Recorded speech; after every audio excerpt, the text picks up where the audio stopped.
Dem don release early report about the Air India plane wey crash for June wey tok say the two fuel control switches dey for cut-off position before di plane crash. And di family of Palestinian American wey Israeli settlers kill for Sinji dey beg US State Department make dem start quick investigation to hold di killers. Dat na small for today tori. Na PidginToriGlobal be dis, where foreign tori dey drop for your ear with correct Naija pidgin. If e dey happen for world, we go dey run am here the way you sabi am.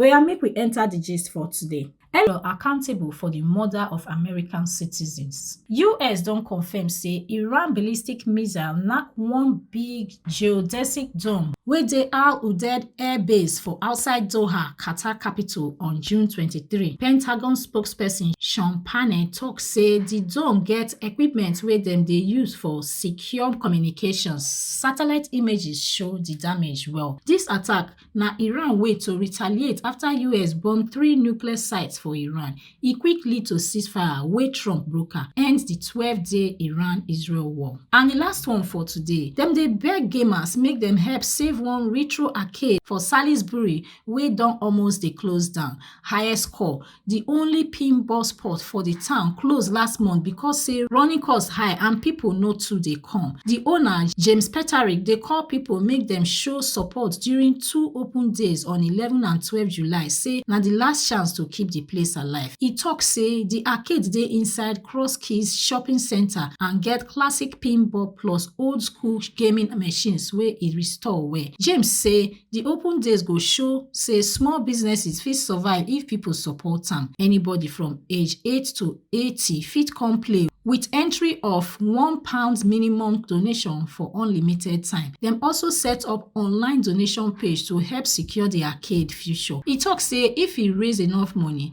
e go fit keep the arcade open for at least another week and maybe through the summer holiday. Na the tori be that for today, and na Rebecca Goffey dey report for PidginToriGlobal. Una do well.